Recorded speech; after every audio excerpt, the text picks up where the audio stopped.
옆에 있는 분들 인사합니다. 사랑합니다. 축복합니다. 함께 인사하겠습니다. 사랑하고 축복합니다. 오늘은 요한복음 강의 22번째, 벌써 22번째 시간입니다. 사랑을 리모델링하다라는 제목으로 하나님 말씀 증거하겠습니다. 우리 대한민국은 전 세계 유례가 없을 정도로 기독교를 받아들이고 교회가 많이 생기고 지금은 약 4분의 1 정도의 사람들이 또 예수를 받아들였을 정도로 기독교 전파가 빠른 나라 중에 하나였습니다.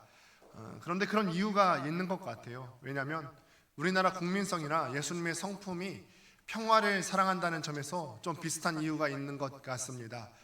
우리도 역사 이래로 보면은 900번 이상의 외세의 침략을 먼저 받았을지언정 먼저 다른 나라를 침략한 적은 한 번도 없을 정도로 평화를 사랑하는 민족이었죠. 개인의 태도를 봐도 그렇습니다. 보통 다른 사람들과 다툴 때 서양인들이나 미국인들은 총을 꺼내서 다투고 또 동양 사람들은 칼로 찌르는데 한국 사람들은 뭘로 싸우죠? 말로 싸웁니다. 내가 왕년에 말이지 한 손으로 호랑이를 때려잡을 수 있었어. 왕년에 말이지 주먹 하나로 10대 1도 너끈했어. 야, 옛날에 너 잘못했던 거 기억나? 그때 너 까불었을 때 내가 봐준 거야. 내 촌수로 따지면 내가 너 삼촌벌이야. 말로 사람의 길을 다 죽여놓죠. 언제 주먹을 내뻗기 시작하죠? 말리는 사람이 등장했을 때 주먹을 내뻗기 시작합니다. 말리는 사람이 등장했을 때 주먹을 허공에 내지르면서 야, 나봐. 두고 보자 하니까 이거 안 되겠어. 나봐. 한번 그래서 주먹을 휘두르는 척 하다가 한두 번 허공에 주먹을 휘두르고서는 마지못해 말리는 사람의 내 몸을 맡기고선 너 밤길 조심해 하면서 싸움을 마무리 짓죠. 그런데 이게 정말 그렇습니다. 지금은 고인이 되신 이제 서울대 박사이신 이어령 박사, 이제 우리나라의 지식인의 대표자라고 할 수 있는데 이어령 박사도 이렇게 얘기했어요. 한국인은 울타리가 없으면 싸우지 않는다. 울타리가 없이 서로 풀어놓으면 싸우지 않는다는 거예요. 냅둬도 안 싸운다 이 말입니다. 우리나라는 정말 사람의 국민성도 그렇고 어느 나라보다도 평화를 사랑하는 민족인 것 같습니다. 예수님께서는 평화를 위해서 이 땅에 오셨습니다. 평화의 왕으로 이 땅에 오신 줄을 믿습니다. 그래서 예수님께서 오시면 예수님을 받아들인 가정은 분쟁이 있던 가정이라도 화해가 있게 되고 다툼이 있는 곳에 예수님께서 오시면 화해가 있고 용서가 있게 되는 줄을 믿습니다. 저는 오늘 말씀을 통해서 예수님께서 우리에게 가르쳐 주시는 사랑의 의미 또 화해가 어떤 것인지에 대해서 함께 우리가 생각해 보았으면 좋겠습니다. 우리가 계속해서 지금 요한복음 말씀을 보고 있습니다. 이때는 우리가 지난주 말씀에서도 보아서 알 수 있듯이 6월절 바로 전날이었죠. 6월절 바로 전날에 가룟 유다라고 하는 제자들 중에 한 사람이 예수님을 배신하기 위해서 자리에서 일어섭니다. 그때 예수님께서 이런 말씀을 하십니다. 31절 말씀을 보니까 그가 나간 후에 예수께서 이르시되 지금 인자가 영광을 받았고 하나님도 인자로 말미암아 영광을 받으셨도다. 언제 이런 일이 일어났다고요? 가룟 유다가 배신하려고 자리에서 일어났을 때 예수님께서 영광을 받았다라고 말씀하세요. 이상하죠?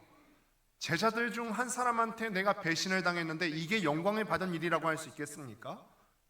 우리가 여기에 대해서 한번 좀 생각해 봤으면 좋겠어요. 보통 영광 받았다라고 하는 것은요, 어떤 일이 완성된 것을 전제로 합니다. 예를 들어서 전쟁은 승리해야 영광인 거죠. 그렇죠? 사업은 그 완성이 성공으로 끝나야 영광인 거예요. 시험도 합격해야 영광인 것이죠. 어떤 일이 완성되지도 않았는데 영광 받았다 이런 말을 쓸 수가 없습니다. 그러면 오늘 말씀을 통해서 봤을 때 주님께서 가룟 유다가 배신한 것을 두고서 영광 받으셨다라고 하는데 어떤 일이 완성된 것을 전제로 두고 하시는 말씀일까? 왜 영광인 거죠? 제자가 배신한 게 왜 영광 받으시는 거죠? 그 이유는 결국에는요, 가룟 유다가 배신한 사건으로 말미암아 예수님께서 십자가를 지셨고 이 사건으로 말미암아서 온 인류의 죄가 해결받았기 때문에 이게 영광이라는 거예요. 12제자 중에 한 사람 그 가라지가 뽑혔습니다.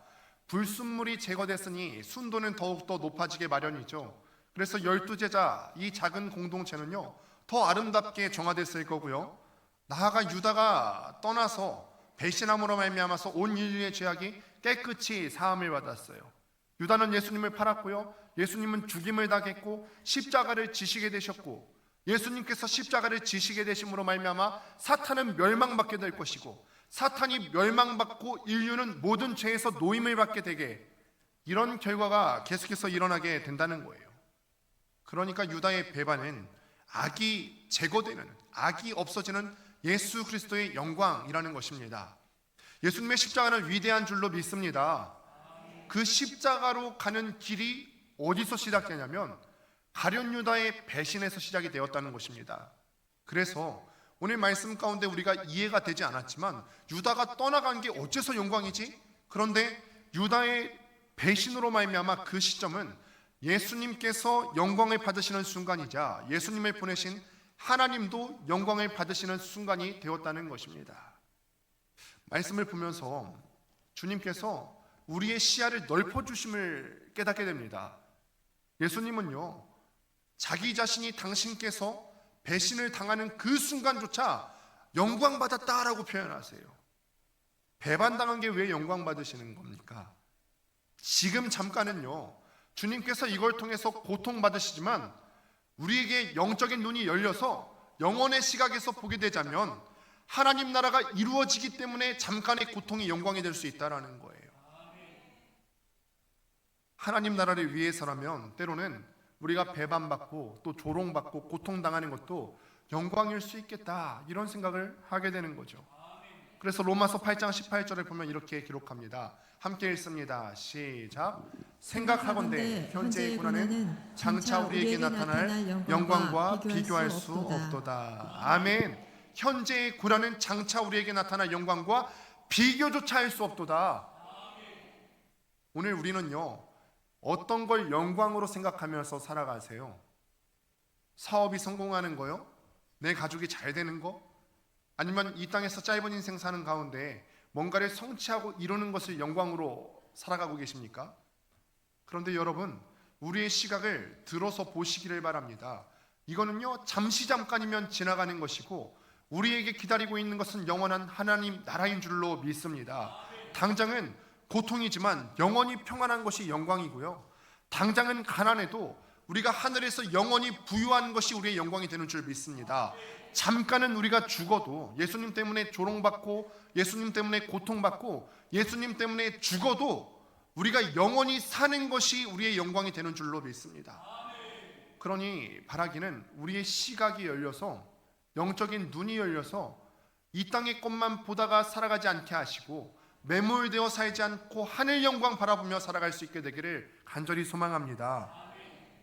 이어서 주님께서는요, 계속해서 말씀하시기를 제자들의 곁을 떠나겠다라고 말씀하세요.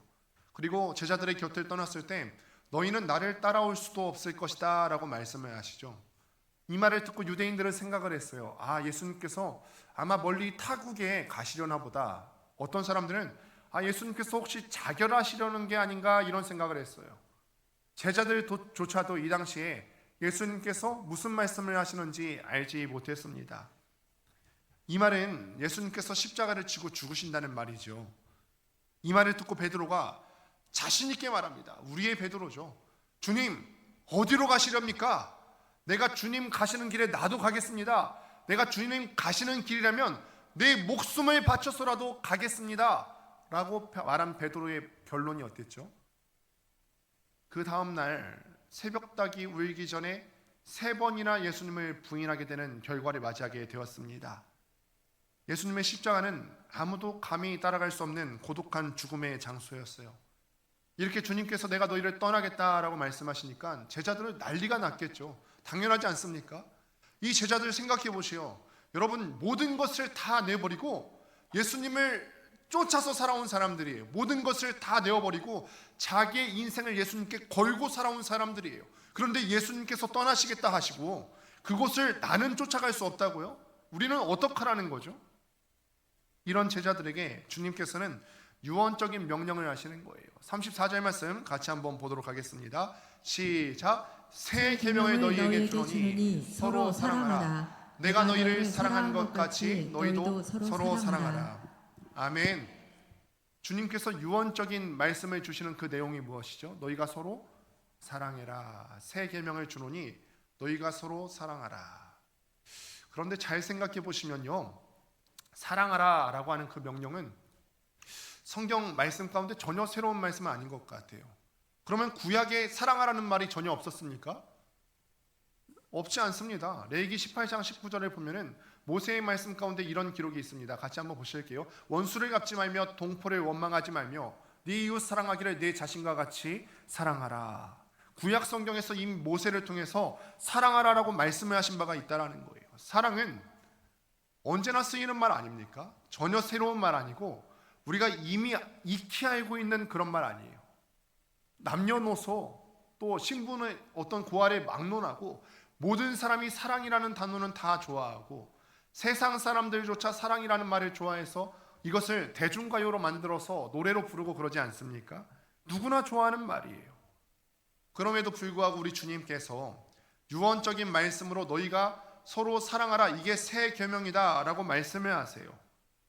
그런데 우리가 함께 읽은 34절 말씀을 보니까 중요한 포인트가 하나 있었죠. 아까 보니까 가로가 하나 쳐져 있었어요. 어떤 가로가 하나 쳐 있냐면은 내가 너희를 사랑한 것 같이. 사랑하는데요, 기준이 다른 거예요.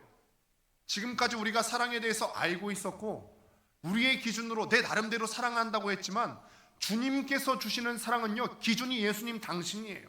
내가 너희를 사랑한 것처럼 너희도 사랑해야 돼. 우리가 알고 있던 사랑의 개념이 아니라 주님께서 우리를 사랑하신 것처럼 사랑해야 된다라고 말씀하시는 겁니다. 한마디로 주님께서 우리에게 명령하시는 사랑은 우리가 기존에 알고 있었던 이 작디 작은 사랑의 개념이 아니라 이것을 뛰어넘은 예수님께서 우리를 사랑하시는 사랑처럼 서로 사랑해야 된다라고 말씀하시는 거예요.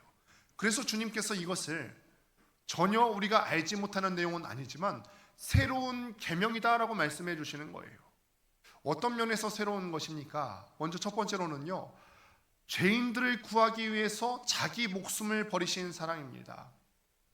이 세상에는요, 이런 사랑들이 많이 있죠. 목숨을 건 우애가 있고 목숨을 건 부모가 자녀를 사랑하는 그런 모습들이 있고 목숨을 건 연인 간의 사랑이 있을 수 있습니다. 그러나 이 모든 목숨을 건 이 세상의 모든 사랑을 다 합한다 해도 예수 그리스도께서 죄인들을 위해서 십자가를 지은 사랑에는 비교할 수가 없다라는 거예요. 여러분, 주님께서 죽으신 사건은요, 예수님께서 살아가다 보니까 여러분들이 너무 불쌍해서 우발적으로 돌아가신 게 아니에요. 우연적으로 돌아가신 것 아니고요, 창세전부터 하나님께서 이미 예정해 놓은 사건입니다. 창세전부터 여러분들의 죄악을 해결해 주시기 위해서 예수님께서 이 땅에 육신의 몸을 입고 십자가를 지시고 달려 죽으시기로 결정하신 거라는 것입니다. 이 주님의 희생이요, 우리가 믿는 믿음의 근거예요. 우발적인 것 아니고 우리를 너무너무 사랑하셔서 창세전부터 계획하셔서 이 땅에 육신의 몸을 입고 오셔서 십자가를 죽으셨다. 우리가 믿는 신앙의 근거는 죄인들을 위해서 자기 목숨을 버리신 예수님의 사랑에 근거하는 것입니다. 신학교 다니던 시절에 산기도를 다녔는데 뒷동산에 보면 기도굴이라고 마련된 한 칸이 있었어요. 그런데 기도굴이라고 해봤자 뭐 정말로 동굴처럼 되어 있는 건 아니고 한 가건물처럼 콘크리트 건물이 하나 있었는데, 여러분 아시죠? 오래된 건물에는 오래된 건물만의 독특한 냄새가 있어요.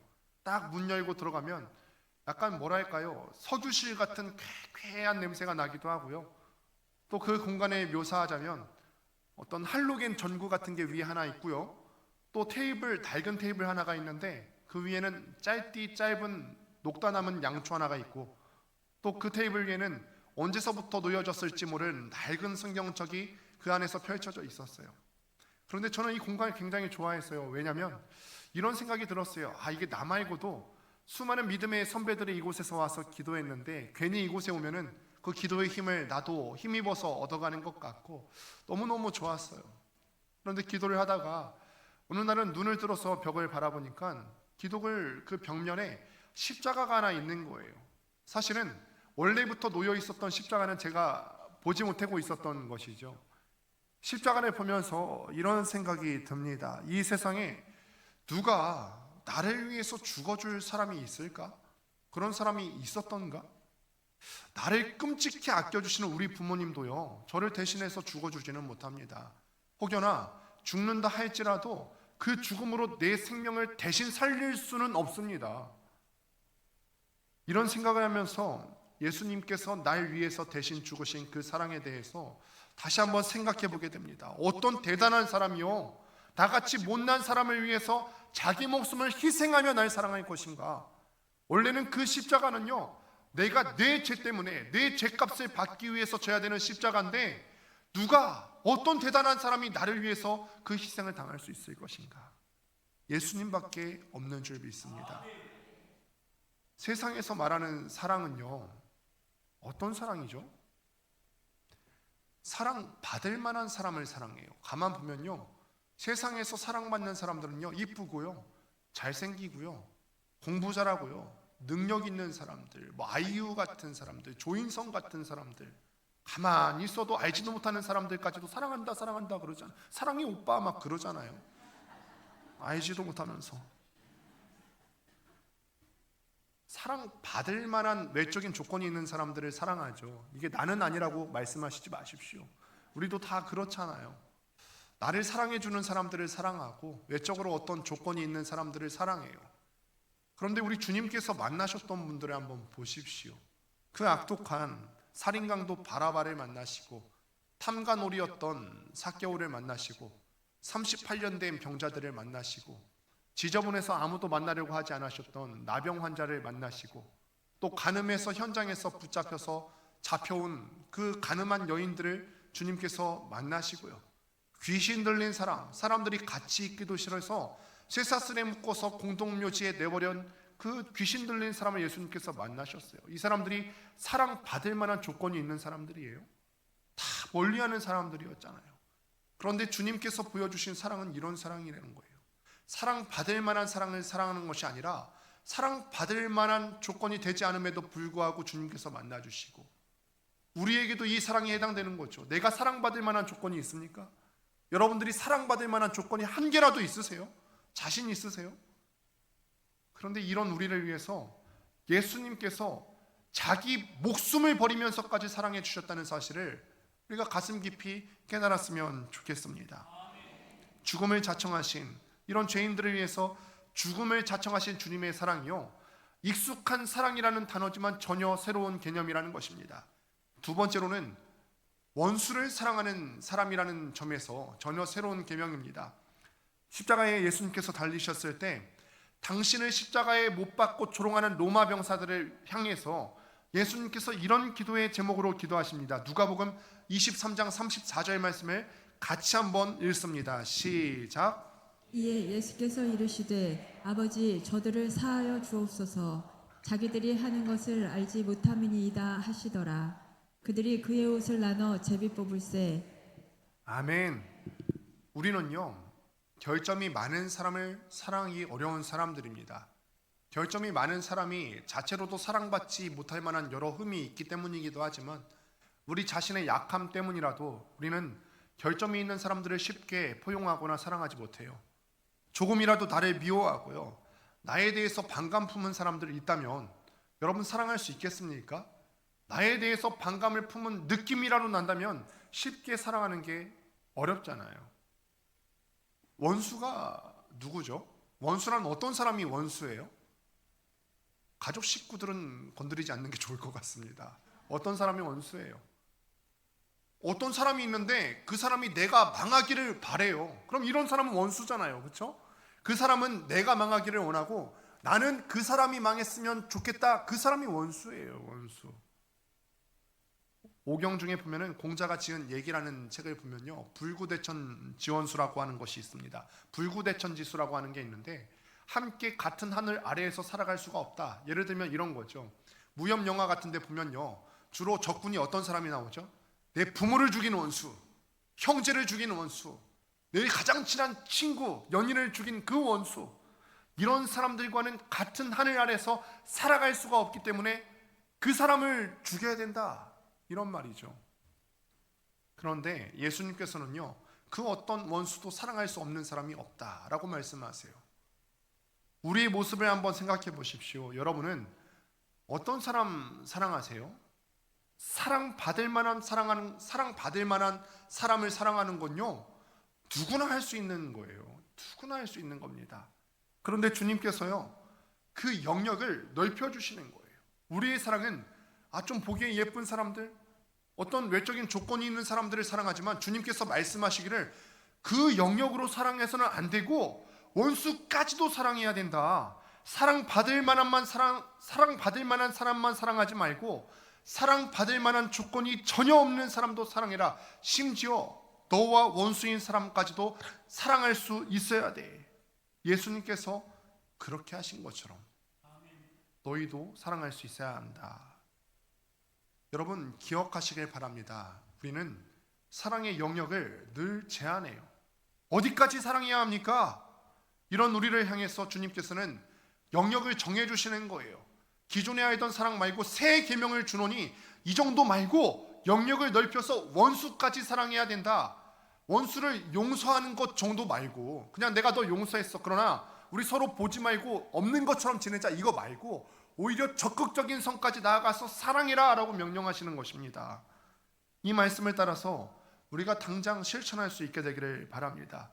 내가 먼저 손 내미시고요, 내가 먼저 연락하시고 내가 먼저 품고 용서하신 한 주 되시기를 바랍니다. 땅에서 매이면 하늘에서 매인다 그랬습니다. 오늘 우리 가운데 매어진 모든 원수의 끈이 풀릴 수 있게 되기를 간절히 소망합니다. 셋째로는 이유 불문하고 먼저 주는 사랑입니다. 먼저 사랑해 주는 것. 세상 사랑은 다시 한번 말씀드리지만 조건적이죠.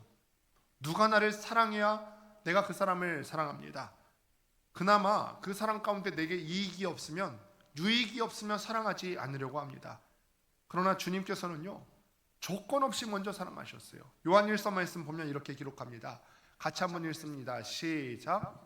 사랑은 여기 있으니 우리가 하나님을 사랑한 것이 아니요 하나님이 우리를 사랑하사 우리 죄를 속하기 위하여 화목제물로 그 아들을 보내셨습니다. 우리가 사랑함은 그가 먼저 우리를 사랑하셨습니다. 할렐루야. 하나님께서 먼저 우리를 사랑하신 줄 믿습니다. 하나님께서 먼저 우리를 사랑하셨으면 하나님께서 얻으실 유익이 뭐죠? 하나님께서 우리 성도님들 한 명 한 명 사랑하셨는데 어떤 유익을 얻을 수 있을까요? 헌금 드리는 거요? 이 땅이 다 하나님 건데 헌금이 무슨 필요가 있어요? 천지 만물이 다 하나님 건데요. 우리한테 받으실 유익이 없는데 하나님께서는 먼저 우리를 사랑하셨습니다. 여러분, 우리가 이 말씀을 기억했으면 좋겠습니다. 말씀이 우리에게 능력이 되고 또 힘이 되는 줄을 믿습니다. 우리가 신앙생활을 하다 보면 많이 착각하고 또 오해합니다. 뭔가 일이 잘 안 풀리고 문제가 많이 생기다 보면은 하나님께서 날 사랑하지 않으셔서, 내가 하나님한테 잘못해서 하나님이 날 미워하시나 보다, 이렇게 착각해요. 그러나 오늘 말씀 보니까 그렇지 않다라는 거죠. 하나님께서는 유익이 없으심에도 오히려 하나님의 영광을 가리는 우리임에도 불구하고 하나님께서는 먼저 우리를 사랑해 주시고 계속해서 우리를 사랑해 주고 계셨다라는 것입니다. 우리가 죄인인 상태 그대로 우리를 사랑하셔서 우리를 위해서 예수님을 보내주셨다는 것이죠. 그래서 로마서 5장 8절도 이렇게 기록하죠. 우리가 아직 죄인 되었을 때 뭔가 조건을 갖추고 하나님 나 예쁜 짓 했죠, 이때 하나님께서 예수님을 보내주신 것 아니라 우리가 아직 죄인 되었을 때 그리스도께서 우리를 위하여 죽으심으로 하나님께서 우리에 대한 자기의 사랑을 확증하셨느니라. 주님께서 어떤 우리의 조건을 보고 우리를 사랑하기로 결정하신 것이 아니라 우리가 아직 죄인 되었을 때 우리를 사랑하셨습니다. 그런데 그런 주님께서 오늘 우리에게 이렇게 도전하시는 거예요. 봤지? 내가 너희를 사랑한 것 같이, 내가 너희를 먼저 사랑한 것 같이, 내가 너희를 사랑할 때 너희로부터 받을 유익이 없음에도 불구하고 너희를 먼저 사랑한 것 같이 너희도 이 기준으로 사랑해야 돼. 유익 받을 것 생각하지 말고 사랑해야 되고 먼저 사랑해야 된다. 기준이 누구라고요? 주님께서 사랑하신 것 같이 우리 주님께서 묻지도 따지지도 않고 우리를 먼저 사랑하셨듯이 우리도 그렇게 사랑해야 되는 줄을 믿습니다. 우리는 부부싸움을 하고 나서도 먼저 손 내밀기를 어려워하죠. 가장 친한 친구와 싸우고 나서도 먼저 손 내밀기를 어려워하고 형제자매 간에 다툼이 있고 또 어려움이 있어도 먼저 내가 잘못했어 라고 손을 내미는 것을 어려워합니다. 그래서 우리가 사는 세상은 항상 갈등 속에 돌아가는 거죠. 여러분, 그러나 우리가 믿는 믿음이라고 하는 것은요, 추상적인 것 아니고 구체적이고 실천적인 것입니다. 오늘 이 말씀을 듣고 돌아가시면 원수의 끈을 푸십시오. 말로만 믿는다, 말로만 내가 그렇게 결단하며 살겠습니다 하는 게 아니라 오늘 남편과 맺힌 원수의 끈을 풀었으면 좋겠고, 오늘 아내에게 용서를 구하는 시간 되었으면 좋겠고, 직장에서도 또 교우관계 가운데서도 우리가 원수의 끈이 있다면 오늘 말씀처럼 예수 그리스도께서 사랑하신 것처럼 사랑의 본을 보이며 살아갈 수 있게 되기를 간절히 소망합니다. 사랑하는 성도 여러분, 주님께서 우리가 알고 있던 사랑의 개념을 넘어서서 사랑하라고 말씀하십니다. 우리가 기존에 알고 있던 기준으로 사랑하는 것이 아니라 주님처럼 이웃을 사랑할 수 있게 되기를 간절히 축원합니다. 주님께서요, 이렇게 완전히 리뉴얼된 사랑을 우리에게 보여주세요. 리모델링하는 거죠. 그런데 이 말씀을, 명령을 누구에게 주시죠? 제자들에게 주십니다. 믿지 않는 사람들에게 주시는 명령이 아닙니다. 세상은요, 어차피 세상의 법이 지배합니다. 35절 말씀을 보니까 이렇게 말씀하죠. 너희가 서로 사랑하면 이로써 모든 사람이 너희가 내 제자인 줄을 알리라. 주님께서 제자란 말을 사용하세요. 제자는 어떤 사람들이죠? 제자는 스승이 있는 사람이 제자인데 스승의 가르침대로 따라가는 사람이 제자예요. 우리 스승께서 예수님이신데 예수님께서 가르쳐 주신 것이 무엇입니까? 조건이 되지 않는 사람까지도 먼저 무조건적으로 목숨까지도 바치는 사랑을 가르쳐 주셨어요. 예수님은 삶 자체가 사랑이셨다라는 거예요. 죄인들을 대신해 죽으시고 원수를 위해서 기도하시고 조건 없이 사랑하셨어요. 교회도 주님께서 주신 이 사랑의 법으로 살아야 되는 거죠. 교인들이 서로 사랑하면요, 사람들도 이것을 보면서 야, 하나님의 사람들은 저렇게 사랑의 법 안에서 살아가는 거구나. 교회 밖의 세상은요, 철저하게 세상 법으로 구분이 되어지게 됩니다. 유대인들은 613개의 율법 조항으로 그들 스스로를 올감했고요. 로마 제국, 얼마나 법 체계가 잘 갖추어진 제국이었습니까?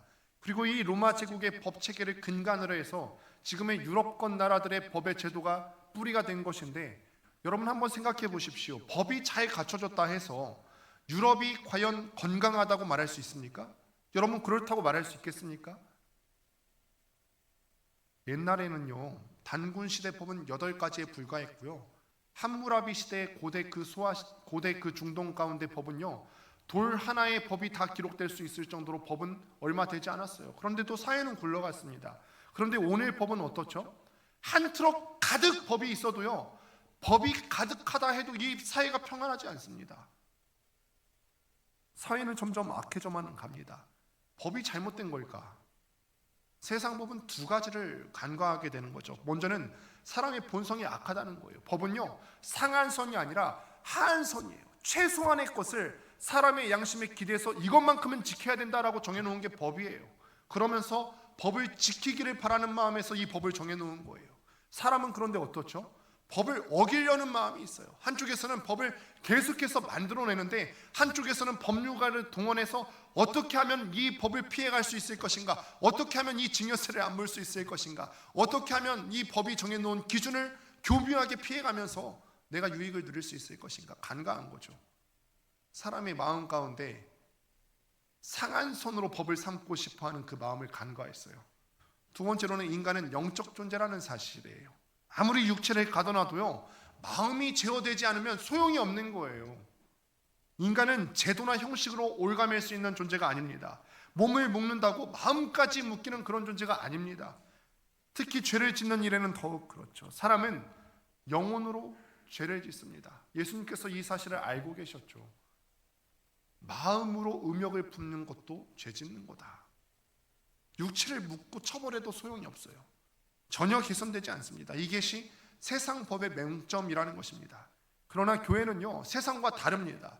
교회는 구원받은 사람들이 이룬 공동체예요. 천국 백성들이 모인 곳이고 하나님께서 주시는 새로운 계명으로 우리가 다스림받는 곳이 바로 이 교회예요. 이 법이 바로 사랑의 법이라는 것입니다. 천국 백성들은 남이 우리를 강제로 묶어야만 되는 노예 같은 사람들이 아닙니다. 스스로 내 영혼과 양심으로 하나님의 법 아래에서 스스로 제어받기를 선택한 사람들이 하나님의 백성들이에요. 성령의 인도하심 속에서 안 그래도 되는데, 성령의 인도하심 속에서 자기 스스로를 제어하는 거예요. 사랑의 법은 철저하게 자기 제어를 하는 거죠. 내가 다른 사람을 사랑하기 때문에 안 그래도 되는데 순번을 정해서 교회 청소하는 거고요. 내가 다른 사람을 사랑하기 때문에 안 그래도 되는데 예배 다 마치고 나서 뒷정리하는 거고요. 내가 다른 사람을 너무너무 사랑하기 때문에 또 이 지역 주민들을 위해서 우리가 수영장을 오픈하게 되는데 너무너무 사랑하는데 안 그래도 되는데 무보수로 안전지킴이를 자원하는 거죠. 자원하시라는 거예요. 여러분, 이따가 미리 광고를 드리자면 나가시다가 게시판에 있는데 안전지킴이가 필요합니다. 보시고 많이 자원해 주시기 바랍니다. 안 그래도 되는데 사랑하기 때문에 자기 스스로의 시간을 제어하는 겁니다. 이와 관련해서 사랑장이라고 알려진 고린도전서 13장 4절부터 6절까지 우리가 내 가정에 선포하면서 내 원수를 향해서 선포하는 심정으로 같이 한번 읽습니다. 시작. 사랑은 오래 참고 사랑은 온유하며 시기하지 아니하며 사랑은 자랑하지 아니하며 교만하지 아니하며 무례히 행하지 아니하며 자기의 유익을 구하지 아니하며 성내지 아니하며 악한 것을 생각하지 아니하며 불의를 기뻐하지 아니하며 진리와 함께 기뻐하고. 할렐루야. 사랑이 이렇게 완벽한 자기 제어의 법입니다. 이게 바로 교회의 법인 줄을 믿습니다. 교회는 천국 시민이, 시민권은 하늘에 있는 사람들이 바로 이 땅에서 모인 곳이 바로 교회여야 될 줄로 믿습니다. 예수님께서 임금이시고 우리는 그 임금의 법도대로 따라 살아야 되는 사람들이에요. 그런데 그 왕이요, 제자들의 발을 손수 닦아주셨어요. 교회는 사랑의 왕국이고 사랑의 왕권이 지배합니다. 오늘 세상에 있는 교회들은 이런 교회 통치의 원리를 바꾸서 세상 법의 지배를 받는 것이 아니라 하나님의 사랑의 법, 양심의 법의 지배를 받아야 된다라는 것입니다. 그런데 이 사랑의 법은요, 교회만의 법은 아니에요. 예수 믿는 사람들이 가는 곳이라면요, 그 어디든 이 법이 통용되어야 됩니다. 가정의 법도 사랑의 법이어야 될 줄로 믿습니다. 여러 규칙들 정해놓고 이게 가정의 법이다 충분하지 않습니다. 어떤 논어, 맹자, 좋은 말 많이 있지 않습니까? 그런데 이것도요, 가정의 법이 될 수가 없습니다. 그 모든 것들 이전에 사랑의 법의 토대 위에 있어야 된다는 거예요. 부부 사이에 사랑을 제쳐놓고 도리만 따진다면 이만큼 억울한 법이 어디 있겠어요. 남편이니까 이래야 되지, 아내니까 당연히 이거 해야 되지. 사랑의 도리를 제쳐놓고, 사랑의 토대를 제쳐놓고 도리만 따지자면 이 가정은 삭막한 곳이 될 거예요. 기업도 역시 사랑으로 운영되어야 될 줄로 믿습니다. 또 사업체를 운영하시고 또 직장에 다니시는 여러분들도 잘 들으시기를 바랍니다. 요즘 붙죠. 이 세상 사회에서도 인간 경영에 관심을 두지 않습니까? 아무리 이익을 위해서 모인 집단이 회사고 운영체이지만 기업이 사람을 위하지 않는다면 기업 가치가 없는 거죠. 경영자가 근로자를 귀찮은 생산 도구로만 여기거나 아니면 이 일하는 사람들이 경영자를 배부른 돼지로만 생각한다면 이 기업은 얼마나 불행한 기업이 되겠습니까? 아무리 법치주의 세상이지만 법으로만 다스려지게 된다면 지옥이 될 겁니다. 사랑하는 성도 여러분, 한번 우리가 생각해 보셨으면 좋겠어요. 내가 있는 자리는 어떤 법이 통치하고 있는가? 나를 올가매고 있는, 강압적으로 육체만 올가매는 세상의 법이 통치하고 있는가? 아니면 하나님께서 우리에게 말씀을 통해서 주시는 새 계명, 사랑의 법이 통치하고 있는가? 여러분의 가정은 어떤 법이 통치하고 계세요? 여러분들의 직장은 어떤 법이 통치하고 있습니까? 여러분들이 다니고 있는 학교는, 내가 있는 삶의 영역은 어떤 법이 통치하고 있습니까? 주님께서는 자격도 안 되는 우리를 위해서 먼저 찾아오시고 먼저 십자가를 지시는 사랑을 주셨습니다. 여러분, 우리가 십자가를 진다라고 했을 때 내 마음속에 있는 십자가의 용도가 무엇인지 한번 생각해 보세요. 나는요, 내 마음속에 어떤 용도로 십자가를 품고 계세요? 내가 미워하는 저 원수 같은 사람을 매달려고 십자가를 품고 계십니까? 십자가는요, 내 원수를 매달기 위한 장소가 아니라 남을 살리기 위해서, 내 원수를 살리기 위해서 내가 져야 되는 십자가인 줄을 믿습니다. 말씀을 맺습니다. 여러분, 어디까지 사랑하고 계십니까? 오늘 우리 주님께서는 이 익숙한 사랑이라는 개념을 새 계명이라는 이름으로 주시면서 완전히 새롭게 리모델링 해야 된다라고 말씀하세요. 우리는 이전까지는 사랑받을 만한 사랑하고요, 사랑한다 할지라도 조금 사랑했는데 우리 주님처럼 사랑해야 된다, 나처럼 사랑해야 된다라고 계명을 주셨는데, 그 나처럼의 기준은 조건이 되지 않아도 사랑하는 것이고요, 원수까지도 사랑해야 되는 것이고, 그 원수를 위해서 목숨까지도 바치는 것이 주님께서 우리에게 주시는 새로운 계명인 줄로 믿습니다. 사랑은 사랑받을 만한 사람에게만 주는 것이 아니라 원수까지도 사랑하는 것입니다. 조건 없이 죽기까지 사랑하는 것인 줄을 믿습니다. 바라기는 여러분의 가정과 직장 안에서 우리 성도님들의 수고와 사랑의 인내로 말미암아서 가정이 살아나고 또 직장이 살아나고 여러분들이 몸담고 있는 모든 공동체가 살아나는 역사가 있게 되기를 간절히 축원합니다. 기도하겠습니다.